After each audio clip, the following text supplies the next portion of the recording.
The job market is brutal right now, let me tell you. But Liza, a global recruiting leader and CEO and co-founder of MXA Talent Solutions, knows exactly what recruiters are looking for and how you can stand out. She's led hiring for global brands and now helps companies and candidates navigate what's next. In this conversation, we talk about what's really changed in recruiting, the biggest mistakes job seekers make, and how you can get noticed in a market that's tougher than ever. Liza, thank you so much for taking the time to join us here on Passion Projects today. Oh my gosh, thank you so much for having me. I'm excited. Of course. Let's get into it. So you've led talent strategies for global brands, hiring tens of thousands of people every year. What's the single biggest mistake companies are still making when it comes to finding great talent today? The single biggest mistake is undervaluing the need to select the right talent. Mm-hmm. To me, that's the biggest mistake.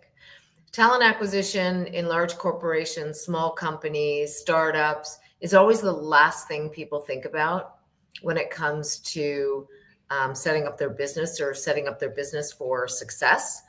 And when things go awry, it's always because of the recruiters or the talent acquisition leadership or the strategy for TA. It's never about the fact that leaders and executives don't value the function for what it is. And what it is ensuring you have the right people in the right jobs at the right time that are aligned to the business strategy and that meet the needs of the company in order to grow and build whatever your business objectives are. Yeah. And we do not holistically hold leaders accountable for the decisions they make when they select talent. This is so very true. I feel like I've been in that firsthand too, so I can really understand what you mean and like what goes on when you are in these positions as well. Yeah. Yeah. You know, I remember when we were, I guess, in the early part of this millennium, well, of the 2000s, we were putting a ton of money and energy into learning leadership training, leadership development on leading millennials. Like that was the big thing. How do you lead millennials? They're so different. They want different things. They want work-life balance, whatever the heck it was. Right. Yeah. We went into all of this. I mean, it was hours and hours and training and courses and leadership development was all centered around leading millennials. Then it became leading multi-generational teams. We did not invest a tenth of that effort in teaching leaders how to make good talent selections. And just because somebody's a top salesperson or a top researcher or the best software developer that you have doesn't mean that they're ready to be a leader. Completely agree. And I feel like you really have to be molded into that or learn as you're if you're within it or, you know, on the outside looking in and want to be doing it. Yeah. For you, where did this passion for recruiting, for searching and seeking talent come from? I wish I could tell you. I mean, nobody goes to school to be a recruiter, right? Yeah, yeah. And there were several times when I feel like that scene in Godfather 3 where he says, every time I try to get out, they pull me back in. There were several times when I sought to do other things. And hysterically funny, side note, when I started MXA, it was not to do recruiting. I wanted to do the transformation work with companies. I wanted to drive my passion for teaching companies how important and strategic TA is. And literally the first big client I had was because they were doing a search and they were referred to me by my former boss at Coca-Cola. And I was like, oh, I didn't really want to get into search. But of course, that's what I ended up doing. So we do some of that. We do a lot of that actually at MXA. So I started in recruiting. I wanted to be a lawyer at one time. And then I didn't want to spend all those years in school. I got into recruiting accidentally, and there was just something about talking to people and listening to their stories and just that human connection, because back then it was face to face all the time. And then learning about them and understanding what made them tick and matching that up with a client who really needed someone with just all of those idiosyncrasies and talents, right? Yeah. So there was something about helping people. I think that was a big part for me, helping people both from a client's perspective and a candidate's perspective. And I think that was the first draw. And I just hooked into it really quickly, and it was very natural for me. And then as I grew and developed, and I started like exploring what other roles within, I was in the agency world, I was in the temp business. And I always said, oh, I'm never going to do sales. And then the next thing I know, I'm working for Manpower Temporary Services in Vancouver, British Columbia, and I'm on the road meeting with clients and selling our services. And I thought, geez, I'm this extrovert who is actually very shy. And so this was very uncomfortable for me. And it started this lifelong passion for moving myself out of my comfort zone all the time. And I started this company post bout with cancer. I had never not had a full-time salaried job since I was 19 years old. And I stepped into this space at this stage of my life when most people are planning to, getting ready to retire. And my husband, thank goodness, was like, you can do anything you set your mind to. So I'm just going to sit here and support you as best I can. And here we are 5 years later. So it's always been around helping people. It's always been around opening doors for people and turning lights on for people. And that's inclusive of what I said at the beginning, helping companies overcome the biggest mistake they make about hiring. Yeah. And I mean, like, it's so great to see like you can start at any point in your life to build a company, and you're a perfect example of that. And I feel like I'm in this transition myself too, where I'm 40 and I'm just like, you know what, maybe I do want to work for myself. What does that look like for me?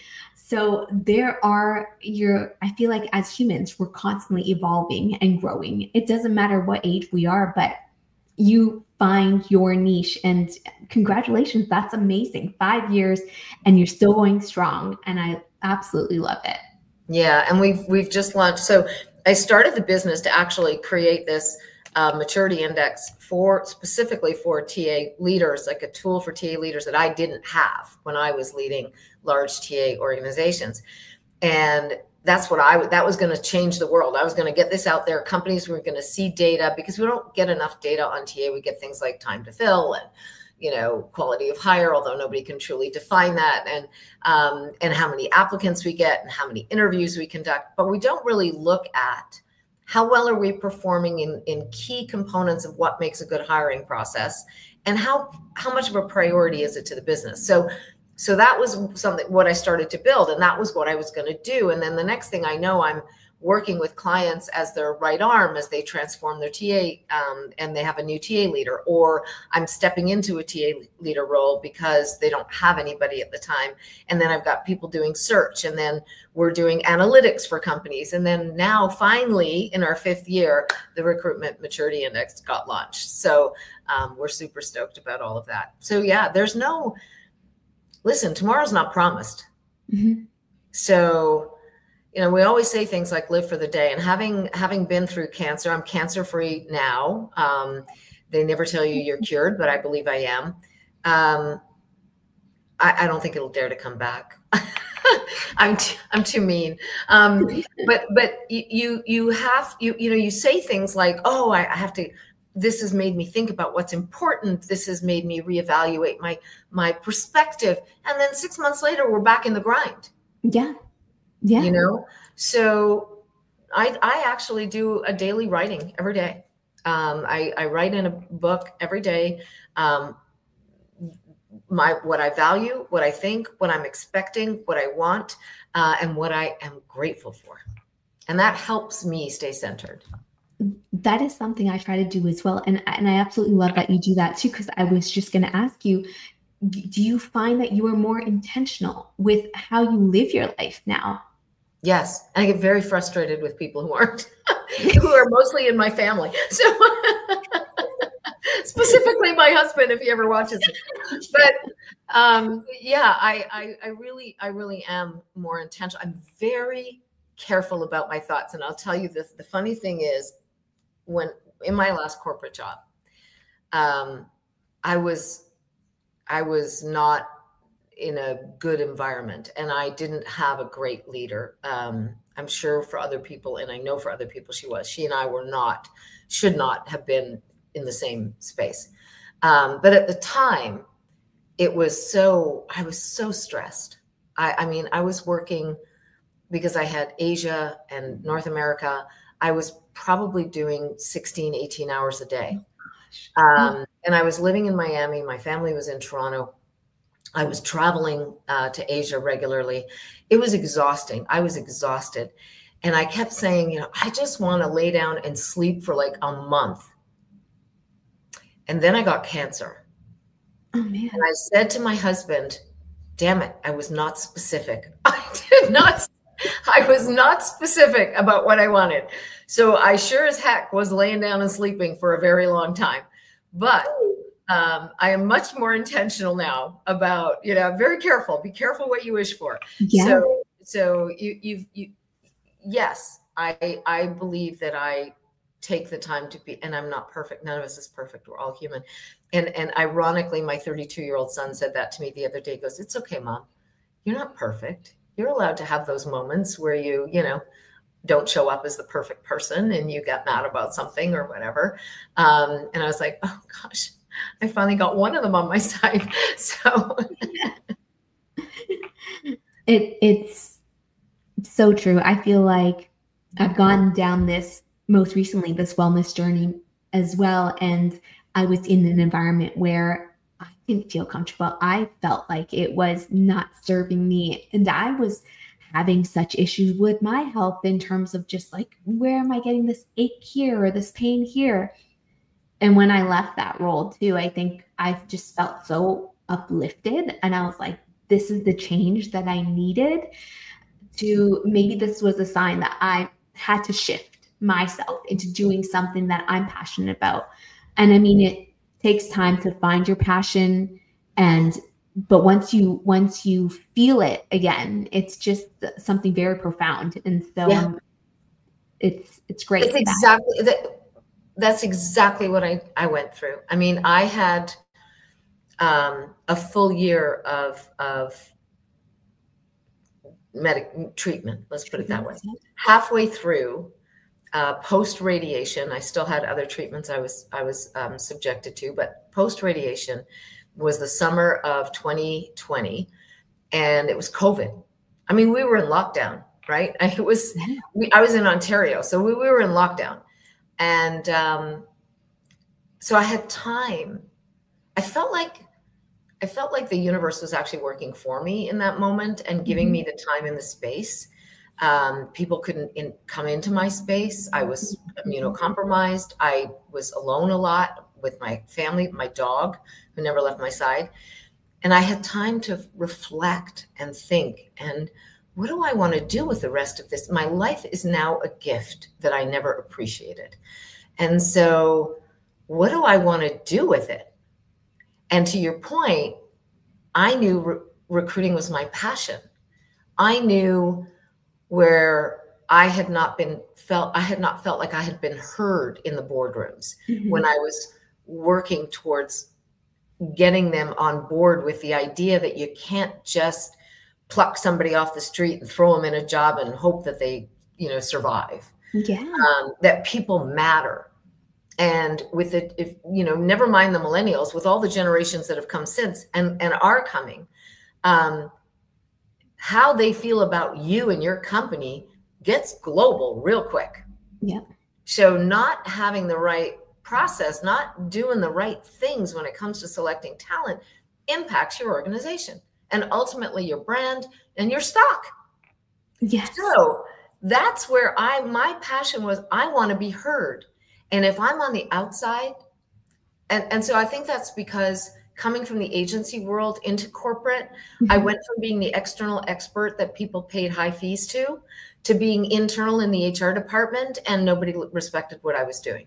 And it was an astounding change for me when I first started in corporate, to realize that what I did wasn't respected because I was on the inside.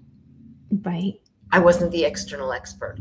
And it occurred to me as I was reflecting all of these things that I wanted to be the external expert again, that people would actually listen to. Because I would listen to, we would have consultants come in at Royal Caribbean, you know, from Corn Ferry, for example, not to this Corn Ferry, but they would come in and they would be talking about TA, and I'd be like, they just have the buzzwords. They don't really get it. Right. They haven't lived it. They haven't lived it or leveled it up or led it in the way that I had experienced it. And I wanted to share my level of expertise, and that's I followed my passion. And I tell my kids this every day, and I know you will as well. Yeah. Do what you love, the money will come. That nailed it. Exactly what I would tell myself growing up too. I'm like, if I can play the game of basketball, I wanted to do something pertaining to it. And somehow, some way, found a way. And you're right, the money was not there. Did a lot of free work. Right. To get to a point where I felt like I was doing something I enjoyed, you know, and it took time. And I think that there's something to be said about women too in the industry and how far we've come. And especially, you know, being a woman seeking out talent, do you find that it's different? Do you look at it a different way, maybe compared to a male? Yeah. We instinctively, for the most part, I don't want to stereotype or generalize, but for the most part, women are higher in empathy, and empathy helps you understand. So one thing I tell clients of mine when they're interviewing, like, remember, in an interview, your objective is to allow this person to show you who they are. Your objective is to allow them to be the best they can be, so that you know where they might or might not fit into your organization. And women, by and large, are more able to give people the space to do that. Yes. You know, and listen, you know, following your passion and not getting, one of my kids is 40 and he changed careers. His passion is gaming. And I'm not talking about just playing games. He went back to school to become a video game designer and narrator. Amazing. And he's got 2 kids. It's not easy. And in this job market, if anybody out there is in the gaming world, I have a kid for you. I have a man who's extremely good at this. But he went back to school with people that were 15 years younger than him. And his game was their capstone project. So I'm super proud that he's taken that risk.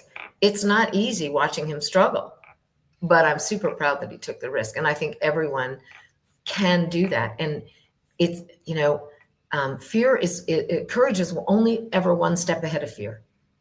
Yes. Right. And there's all the sayings, you know, fear is nothing but false emotion appearing real. Like, there's lots of stuff. And I used to say that stuff to myself. And I wish I could show you my desk because you would laugh. I have a plastic writing pad on my desk. And under that plastic pad, I have my top 10 coaching questions that I remind myself of. And I have some sayings that I've printed and cut out about passion, around believing in yourself, around fear and courage. But I also have very special cards and notes that people have given me. You know, and one of my favorite cards is the difference you make makes all the difference. You know, and I mean, I just love that. So when I feel down, or when I feel that, you know, things are tough and I'm climbing this steep hill, or I'm having a hard time, or there's nothing new in the funnel, I just sit and read these little notes, and it perks me up and it recenters me. So not that that would work for everybody. Writing in a book doesn't necessarily work for everybody, but if we're here to share about our passions and how we can help inspire other people, find a way to keep yourself inspired. Yeah. Whatever that is. It's true. And I'm a big believer too, that everything happens for a reason. So if you're finding your passion, you know, you will get to the place you want to be. And I'm a big believer, just like you. I love quotes. I love visualization. So it's so funny. I was telling my husband yesterday, like, I need to do another vision board, because I believe in the power of visualization and putting something out there. And in return, the more that you look at it, the more it will come to life, the more your dreams will become a reality. Mm-hmm. Well, I've always said you get out of this world 10 times what you put into it. So if you crap on people, you're going to get 10 times the crap back. Yeah. It's that simple. And listen, there's a lot of awful things. We've had we had a really rough week a couple of weeks ago. We went to 3 funerals in 1 week. I mean, it was just brutal. And one of them was an 18-year-old boy, a son of a friend, very good friend of mine. And, you know, I had my days. Like when he passed, I spent a couple of days thinking, I don't believe in anything anymore. Like, if that could happen, that should never happen. That should not have happened. I just kept saying that, right? Right. And then with his mom, I mean, when I saw her for the first time at the viewing, and she grabbed a hold of me, I've known her for 25 years. She was like right out of college the first time she worked for me. And I'm probably going to overshare here, but she was, when people would ask me in job interviews, what are you most proud of? I would say her name, because she was shy and wanted to be an HR person, but was just not grasping. She was hiding. She used to wear shoes that were a size and a half too small because she didn't want people to know how big her feet were. Like, it was so dumb. So she was just one of those really insecure young women that I just kept pushing and molding, in a sense, I think. And so we have a very deep connection, where I can feel her pain, which is painful when she went through this. But when I saw her and she clung to me, she didn't say why did this happen? She said, he taught me strength. He taught me passion. He taught me joy. And so suddenly for me, the everything happens for a reason became viable again. Mm-hmm. He was here for a reason, and he fulfilled that purpose, you know? Yeah. So that's really deep and really sad and everything, but we can have moments where we doubt all of the things that we believe in, and it's okay to take a moment and doubt it. Yeah.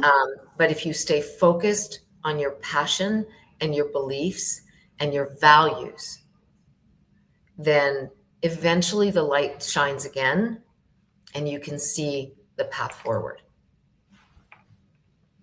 Gosh, I feel like I'm evangelizing, but no, I completely agree. I mean, it takes a lot of courage to go out there and do to say what she said to you too. And that's like deep and wow, like I'm speechless, you know? Just, yeah. There's no words for those moments. There really aren't. But my point in sharing some of that story is that bad things happen to good people. Okay. You cannot let it knock you down. Mm-mm. You cannot let it stop you from moving forward. I say to my kids, I say to my friends, I say to people who work for me, 1 foot in front of the other. 1 foot in front of the other. Sometimes you take a step back, then you put 1 foot in front of the other. Yeah. And that's what sustained me through an illness, but also what gave me the foundation and the faith in myself ultimately to say, I'm taking this step and I'm going to follow my passion. Yes. And do what I love to do. And it will come. You're right. It will come. It will come. That all being said, the recruiting era that we're in right now, the job search, the landscape has shifted, of course, dramatically. AI, remote work, candidate expectations. What do you think separates companies that win the talent search from and those that fall behind? So I've been at this long enough that I've seen the landscape shift like 4 times now. So to me, it's a pendulum that swings all the time. It goes from what it's like the job market, housing market, whatever, the stock market. What never changes is what good companies do to get good talent. That never changes. Mm-hmm. And that is treat people with respect, value the contributions they make, ensure your leaders understand that selecting talent is the most important part of their job, and then really making sure that there is a 360 review of how that works constantly, right? So if you don't review and align, and if you don't include your hiring process, whatever that is, maybe you're 100% using external search. And if that's the case, great. But every year, evaluate what they're doing for you. And every year, evaluate the talent that your leaders are selecting. Turnover is not the responsibility of the recruiter. Mm-hmm. Turnover is the responsibility of the person that hired the person and then led the person. Yeah. Okay. Mm-hmm. So, there was a time in the job market where people would leave for $5 an hour or $1,000 a year. Yeah. Nonsense. They're leaving because you're not giving them what they need. So good companies who understand and pay attention to what their employees are saying, how they're behaving, and how the leaders are managing all of that are the ones that manage to hold on to the best talent. Mm. Because even if the job market is slow right now, that's the time to take the time to evaluate. That's the time to say, how are we doing this? Are we doing the right thing? Are we selecting the right people? Are we attracting the right people? And then are we retaining them? And I always said, it's okay not to retain someone who's really good. Let them go. Yeah. Just hold on to, keep a string, stay in touch with them. And when they go out and they get new experiences, pull them back in. I will tell you a very short, funny story. There was a VP in the first corporate job I had, which was here in Canada, who had only ever worked for the company. Out of college, had gone straight into, and now was a vice president, regional vice president.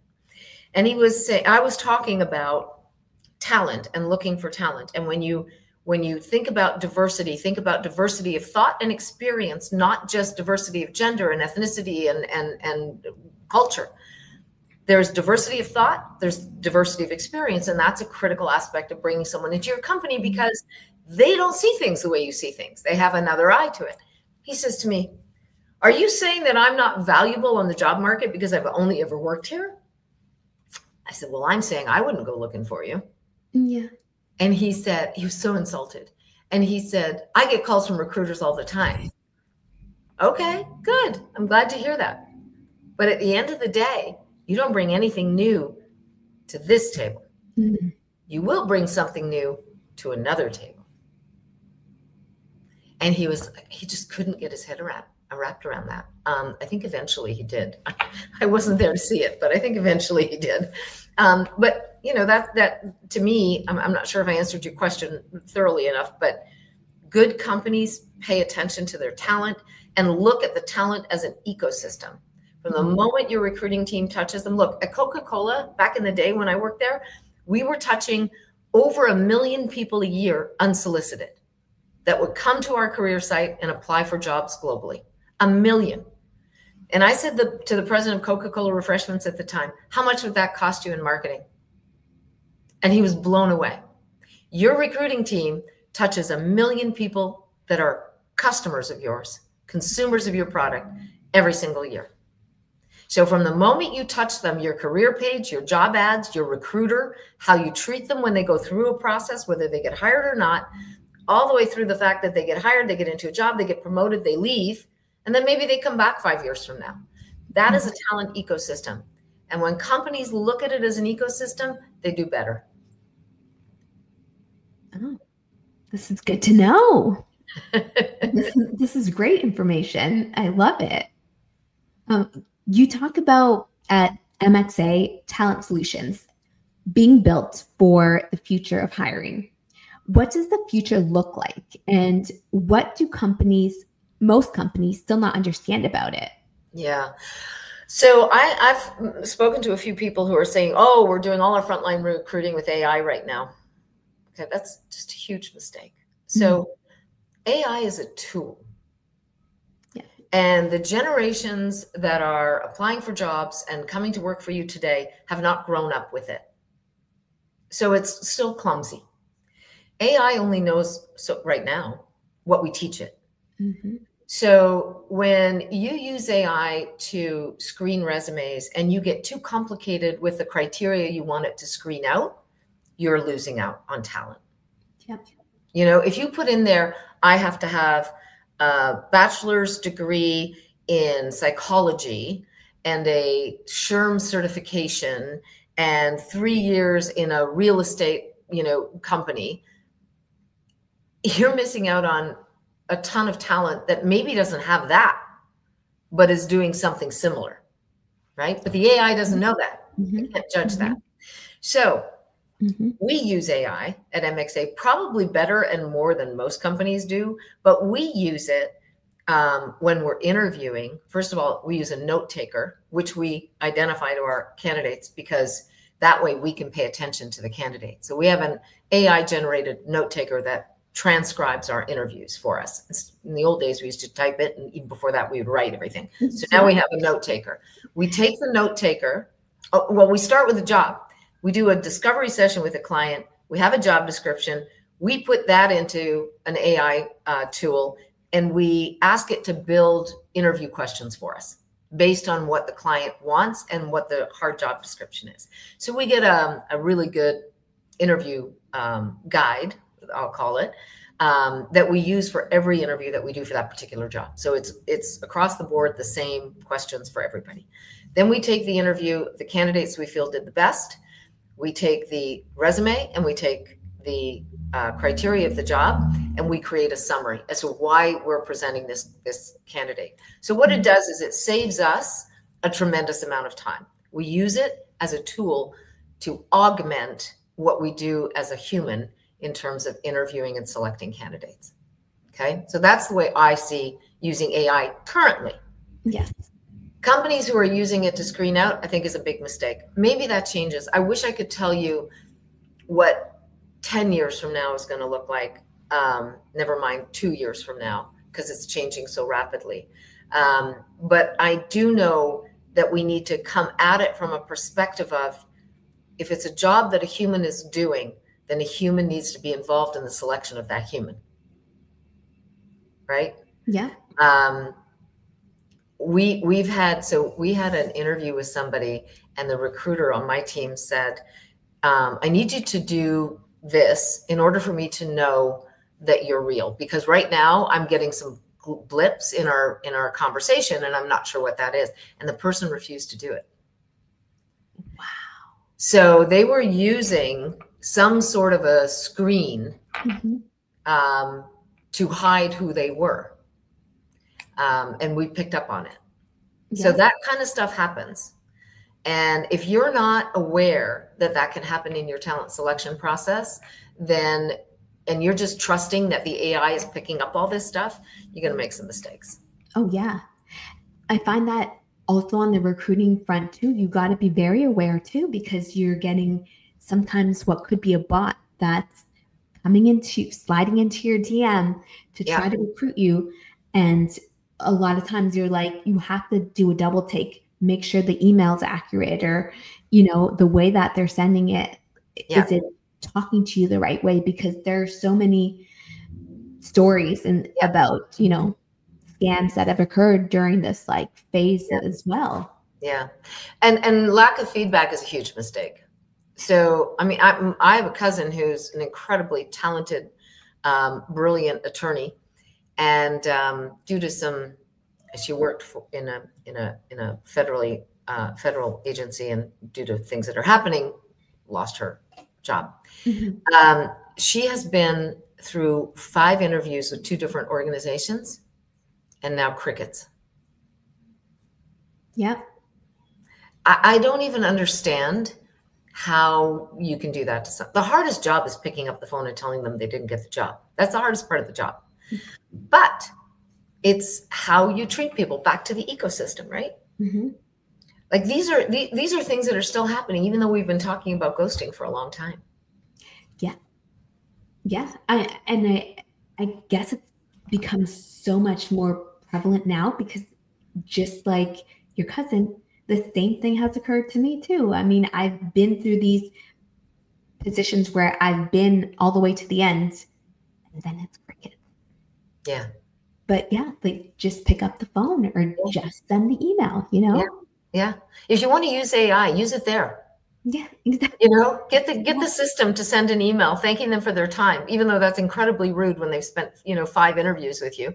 But at least it's something. Or if you're putting the position on hold, just tell them you're putting the position on hold. Yes. What do you make of these rounds and rounds and rounds of interviews that candidates are now going through? It just means that they don't know what they're looking for and they don't know how to select talent. It goes back to the first thing I said. Yeah. If you're not using your talent selection process to welcome people into the organization and you're using it to weed people out of potentially being in the organization, you're coming at it from the wrong perspective. Yeah. I have walked away from business because I won't work with an organization that doesn't value the idea of selecting the right talent. That's huge. Yeah. Huge. And for job seekers right now, we're navigating this new era, or this current era of the job search process. Yeah. What's one piece of advice that you would give them in their approach to searching? Be authentic. I think it is important to, especially in today's world, everybody's using ChatGPT or AI to rewrite their resumes, or I don't think that's wrong, but you should take your resume and take the job and say, can you tweak my resume in order to highlight the skills and experience I have that meet this job requirement? And that's a good way to prompt the system and use the tool so that the recruiter and the AI on the other side that the company's using pick up on the keywords that you need in order to get to the first level of process, right? Right. Navigating beyond that with other, I know too many people that are going through that. I have no words for companies that behave that way. It just means you don't know what you're looking for. You haven't taught your leaders properly how to treat people, and you haven't taught them how to make a decision. It's not that hard, because here's the thing, okay? And this is a life lesson. No decision is permanent except death. Okay? So you make a decision. I always tell this to my kids: 1 foot in front of the other, make a decision. If it's the wrong decision, make a new decision. Yeah. Right? So you hire someone, you've got 90 days to decide whether or not you made a good call. If you didn't make a good call, A, you need to make a new call, but B, you need to rethink what you did in order to make that bad call. Right? So again, making sure that our leaders know what the heck it is they're doing when they're selecting talent, but also helping them understand that if you've made a bad call, you need to make a decision quickly to change that. Don't suffer through it and then it's too late, and then you got severance, and then you got legal issues. What are you thinking? Yeah. So for job seekers, it's the same thing. You go into a job interview to be authentic, be yourself, be transparent as possible, and try to demonstrate as much as you can, depending on the person who's interviewing you, why you feel you'd be a good fit. But at the same time, assess the person interviewing you. Yes. Is this someone you want to work with? Is this someone that you think you can be inspired by? I will tell you, I took a job that I didn't want when I was in the temp world, because I interviewed with Deborah Bakhti, who is a phenomenal female entrepreneur on her own right now. She does tremendous work in the seniors space. I went to an interview with her. I did not want to be a branch manager of a manpower temporary agency. I did not want to do that job. But the recruiter talked me into going to a meeting with her. And I sat with her. I think the interview went 2.5 hours. I don't think I've ever laughed so much in an interview. And we are now 25 years later, and we are friends. And she is a coach to me and a mentor to me. And she is one of the people in my life that I can easily say helped change the direction my life was going in. That's amazing. In a very positive way. So know yourself, what you need and what you want. And if you see red flags, ask more questions. It's not just the interviewer that gets to ask a behavioral-based interview. You can ask them too. I tell myself this all the time too. I'm interviewing the interviewer as much as they are interviewing me to better understand. Yeah. One of my favorite questions, tell me what was missing in the person that had this role before. Yes. What was missing for you? Tell me what you think I can bring to the table in order for you to know that I'm successfully navigating this role. Those are good questions. Great questions. Great question. And let me tell you something. If they don't like it, that tells you something. Yeah. So. And I guess as I've grown as well, I'm really picky about the companies I may want to work with. Do they align with what I believe in? You know, like I've gone through so many jobs in the past where I think back and I'm just like, but why did I do that? Maybe it was a stepping stone in the right direction of where I wanted to be. But now I've come to the point where I've gained the experience, but I want to put it into action, into something that's more meaningful. You know what I mean? Like, it's out there somehow, some way, but that's definitely the vibe I want to give out, or the message I want to be sending. Right. And what you put out and how, you know, I said to somebody recently who lost their job, you are not in any condition right now to be interviewing because the bitterness comes through. So be self-aware. Totally. You know, if you've got a chip on your shoulder, be self-aware. And a lot of companies have values, vision, mission, you know, posted on their front walls, whatever, on their websites. Ask questions about that. Like, are they walking the talk, or are they just talking the talk? Right. So, yeah. I want to ask you a question in regards to, like, if someone comes in with a chip on their shoulder, is that a good thing, or is that something that you would steer away from because do you feel like they're bringing a different type of energy, that they know they're confident in their abilities because of what happened or they didn't get a chance to do in their previous job? I would see a chip on the shoulder as somebody who's coming in with attitude, you know, like the bitterness is there, there's anger there. That doesn't go away. Yeah. That's a steer clear moment for me. If somebody comes into an interview and tells you, well, I would fix it this way, I would do this and I would do that, you don't know. You're not in the job. You're not here. You can't tell me how you're going to do, what you're going to do differently when you haven't even taken the time to read the room. Right. So if you go into an interview with the attitude that you can fix all of their problems, that's a mistake.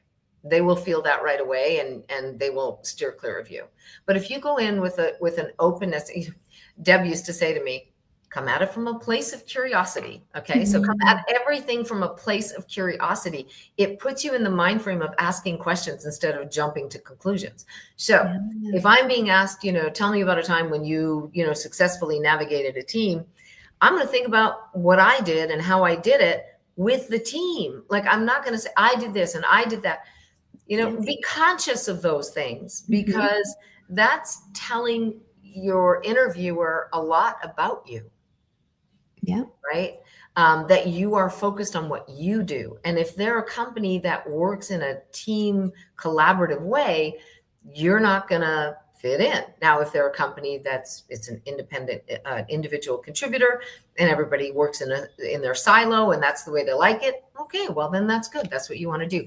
Do your homework, know what the company culture is, know what their values and vision are, and ask them to articulate it for you. Help me understand, when you say that your mission is blah, blah, blah, how do you live that every day? So when the interviewer says, do you have any questions for me? Yes, be prepared to have questions, right? But make them relevant to the role, make them relevant to your sense of understanding what they're looking for. Yeah. Does that make sense? Yeah, these are great takeaways. Definitely.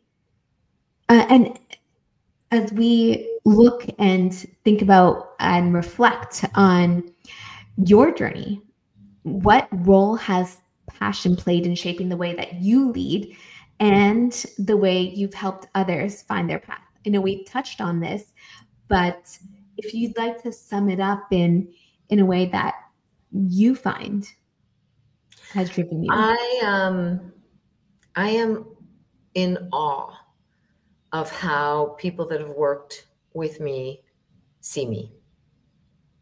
I don't know that I intentionally inspired them, especially early in my leadership journey. I'm more intentional about it now. I seek to do that now. I'm humbled by the number of people that have supported me in starting my own company and doing this journey and been there cheering me along. So I am passionate about people, and I care. And sometimes that bites me in the ass, if I can say that here. Yes, yes, you can.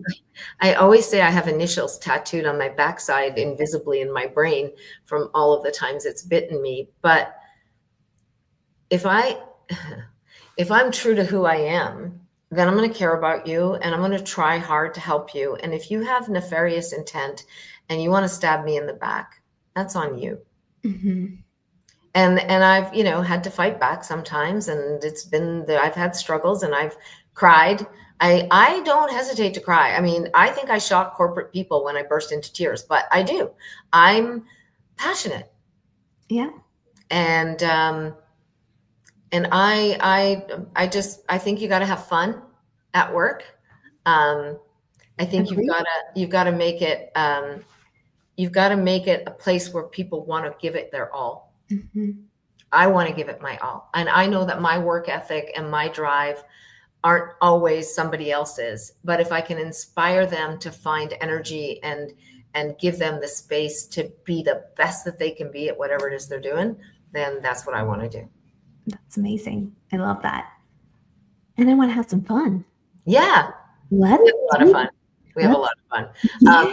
I mean, if you can see our video on our website that we took when we did our photos, we decided this year to take all the stock photos off and did a photo shoot. So I had my team in from the US, myself, the Canadian team was here, and we did it in our Canadian office. We have an office, a physical office in Canada. We don't in the States. We work remotely, but we did it here, and our video on our website has the bloopers at the end. So it's a lot of fun. I love that. I love that. Yeah. And I'd love to play some rapid fire with you. Sure. Shoot. So let's do this. Okay. First job you ever had? I was a Girl Friday in a halfway house in downtown Montreal for a drug rehab center. Wow. My dad was on the board of governors, and I got paid out of petty cash $1 an hour. $1 an hour? I know. Yeah, it was a summer job. Well, it was a long time ago. We won't say when. But my first real job was McDonald's, and I learned everything I know about customer service working at McDonald's. Wow. Yeah, the 7 steps to a happy customer. Oh. I still remember them. Which are they? What are they? Oh, I actually don't. It's smile, the serve. Yeah, there were 7 steps to greeting a customer and serving them and folding the bag. Like, they don't do it anymore, I'm pretty sure. I don't ever get the bag folded the way it's supposed to be. But yeah, I was an all-star cashier. So there you go. That was my first job. That's the way to go. I love it. Yeah. One word to describe your leadership style. Oh my gosh, transparent. Most overused buzzword in recruiting right now?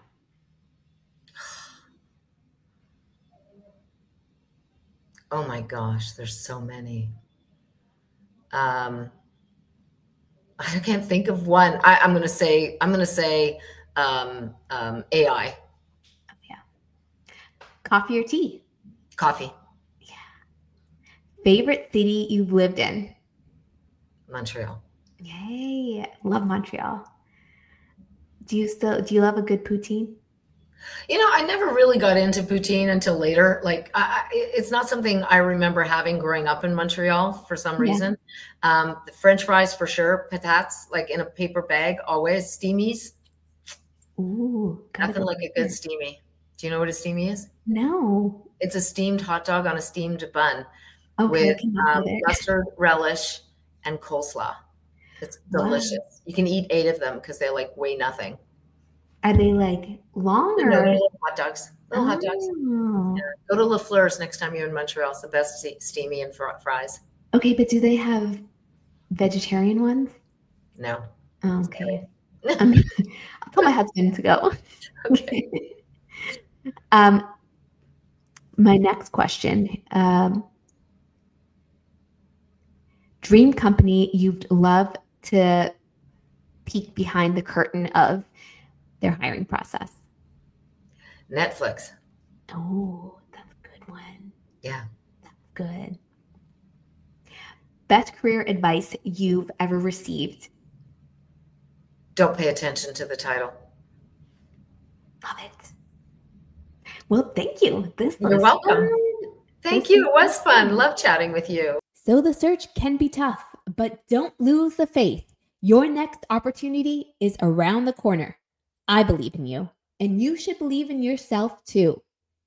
Subscribe for more interesting stories and let me know your biggest takeaways from this episode in the comments. Until next time, I'm Kyle, and I'll see you again. Take care.